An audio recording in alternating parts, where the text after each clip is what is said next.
La nouvelle de cette semaine a sans doute été la santé du pape. Mercredi, il a été admis à l'hôpital et on a appris par la suite qu'il souffrait d'une bronchite infectieuse traitée aux antibiotiques. Au moment de l'enregistrement de cette vidéo, on sait que demain samedi, il sortira de l'hôpital et retournera au Vatican. S'il y a un changement, c'est en raison d'une complication de dernière minute. On sait également qu'il ne présidera aucun des offices de la Semaine Sainte qui ont été confiés aux différents cardinaux, bien qu'il puisse y participer. Il donnera la bénédiction Urbi et Orbi, le dimanche de Pâques. Nous prions pour le pape, nous prions pour sa santé, nous prions pour qu'il guide l'Église dans la fidélité à Jésus-Christ, dans la fidélité à la parole de Dieu et à la tradition. Nous prions pour le Saint-Père.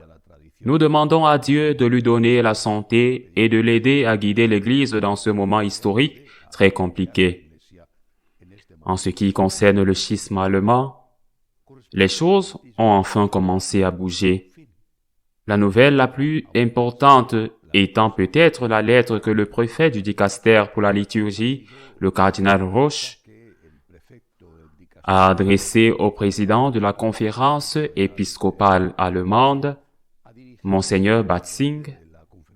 Le cardinal Roche, se basant sur ce qui est approuvé par la loi de l'Église dans le code de droit canonique, dit qu'en aucun cas les laïcs ne peuvent célébrer des baptêmes en Allemagne, qu'ils ne sont pas dans une situation comme dans les lieux de mission où il est possible de trouver un prêtre et que selon le code, la prédication laïque à la messe n'est permise que dans des cas très exceptionnels.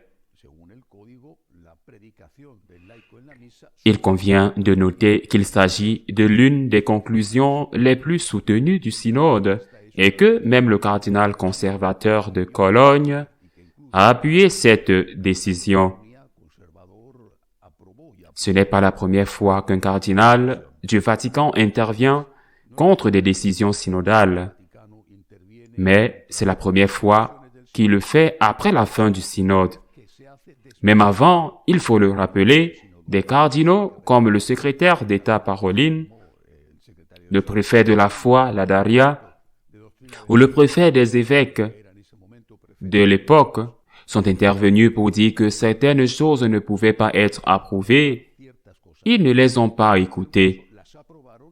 Ils les ont approuvées et c'est la première fois que le Vatican dit quelque chose contre ce qui a été approuvé sur ce point spécifique.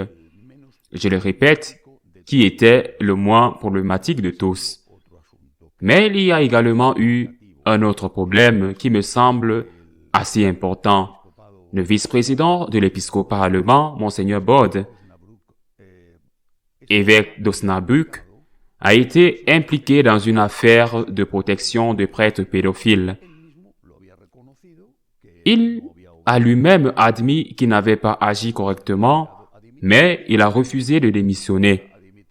Il a insisté sur le fait qu'il n'allait pas démissionner et pourtant, cette semaine, de manière surprenante, le Vatican a accepté sa démission. Je ne sais pas ce qui s'est passé, mais lorsqu'un homme dit qu'il ne va pas démissionner et qu'ensuite ils disent qu'ils ont accepté sa démission, il ne s'agit pas d'une démission, mais d'un licenciement. Eh bien, Batzing lui-même est dans la même situation que Bode. Le président de l'épiscopat allemand, j'insiste sur le fait qu'il est le président de l'épiscopat allemand, Batzing, est exactement dans la même situation que Bode, impliqué dans une affaire de protection de prêtres pédophiles, et le cardinal Marx, archevêque de Munich, est dans la même situation. D'ailleurs, Marx a même présenté publiquement sa démission et le pape, à l'époque, n'a pas voulu l'accepter. Il me semble qu'il s'agit là d'un avertissement aux navigateurs, c'est-à-dire que si vous continuez ainsi, vous essayerez d'appliquer la loi au moins à ceux qui peuvent être licenciés sans avoir recours à un licenciement pour des raisons dogmatiques, et dans ce cas, la raison serait évidente et tout à fait justifiée. Mais il est également frappant qu'après avoir appris la démission de Both, le président de l'épiscopat ait exprimé ses regrets et dit qu'il était vraiment désolé parce que c'est un de ses grands collaborateurs. Il a révoqué un évêque pour avoir collaboré avec les prêtres pédophiles, ne pas avoir appliqué la loi de l'Église, et il le regrette.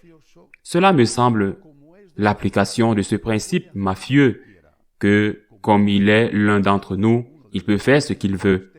Comme cet homme est l'un de ceux qui ont défendu la thèse schismatique, c'est dommage qu'il soit révoqué. Mais cet homme a fait du mal. Et Batsing a fait du mal. Et qu'il soit l'un d'entre vous ou non, ce qu'il a fait est quelque chose de si grave qu'il mérite d'être démis de ses fonctions. Mais non, comme c'est l'un des nôtres, comme il est pro-schismatique, alors quel dommage qu'il soit révoqué. Non, quel dommage. Quelle différence qu'il appartienne aux conservateurs ou aux pro-schismatiques, aux catholiques protestants. Quelle différence. Ici, il y a une application de la loi. Que cet homme a collaboré avec des prêtres pédophiles en ne les dénonçant pas, en leur permettant de continuer à exercer, et cet homme, quel qu'il soit, doit être révoqué. En outre, il s'est produit cette semaine un événement que je considère vraiment très important. Les 5 évêques, ou plutôt les évêques de 5 pays qui forment la conférence épiscopale du Nord, les évêques d'Islande, du Danemark, de Norvège, de Suède et de Finlande, ont publié un document soutenant absolument, sans aucune échappatoire, la morale sexuelle de l'Église, ce qui constitue une confrontation claire avec les évêques allemands qui sont en faveur de la morale sexuelle de l'Église et disent qu'il ne faut absolument rien changer. 2 choses importantes. Pour la première fois, une conférence épiscopale s'exprime après la fin du synode allemand. Pendant le synode, rappelons-le, ce sont les évêques polonais qui avaient été les premiers à le dire, mais c'était pendant le synode. Les conclusions n'étaient pas encore approuvées.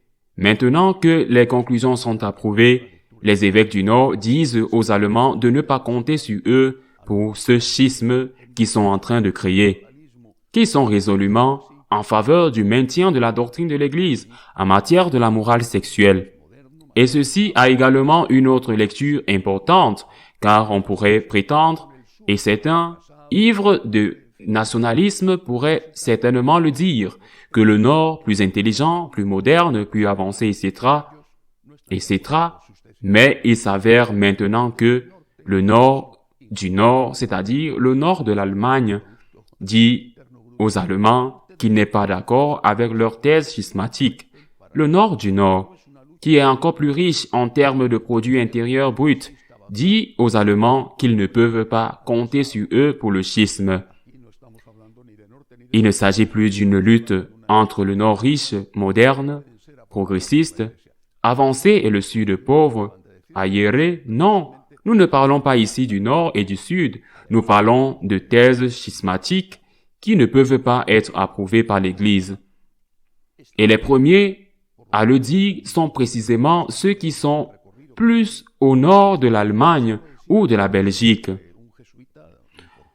Un autre événement étrange de cette semaine, du moins pour le moment, nous verrons ce qui se passera par la suite, est la démission d'un jésuite important, le père Thuner, de la Commission pontificale pour la protection des mineurs.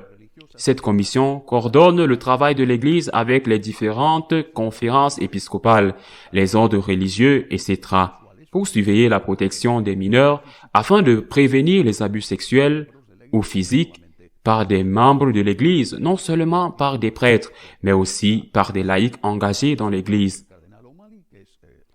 Cette commission est présidée par le cardinal O'Malley.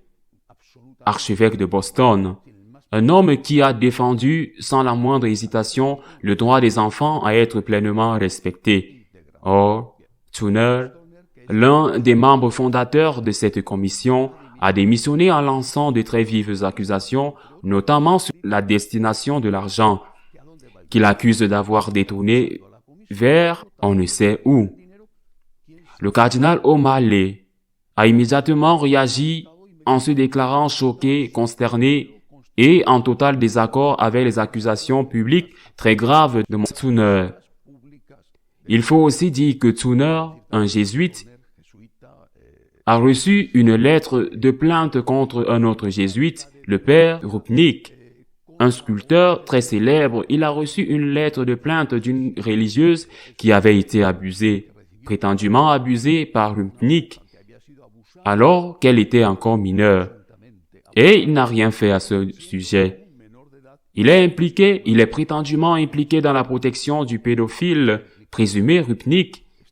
Il quitte maintenant la commission pour la protection des mineurs, les accusant ainsi, entre autres, de voler de l'argent, de détourner des fonds. Une situation complexe. Nous devons voir comment elle se déroule, car il pourrait s'agir, je ne sais et je ne dis pas que c'est le cas, mais il pourrait s'agir d'une manœuvre similaire à celle qui a été faite à Caritas International, les accusant non pas de détournement d'argent, mais d'un manque de bonne organisation, etc., et qui a conduit à l'exclusion du cardinal Tagle de Caritas International et à l'atteinte à son honneur, et donc, en quelque sorte, à l'exclusion de la liste des successeurs possibles du pape François, la liste des papables. L'avenir dira s'il y a également une intention d'écarter le prestigieux cardinal O'Malley de cette liste. Pour l'instant, les accusations ont été formulées et ont également été rejetées par le cardinal O'Malley. Nous vivons un moment très difficile et décisif avec le pape malade. Heureusement, tout semble indiquer que cette bronchite est en voie de guérison. Avec l'Église, dans une situation de très grave division interne, mais nous sommes également sur le point d'entrer dans la Semaine Sainte. Nous nous unissons au Seigneur crucifié, acceptant par amour pour lui toute la douleur que cette situation nous cause, et nous nous unissons au pape en priant pour sa santé.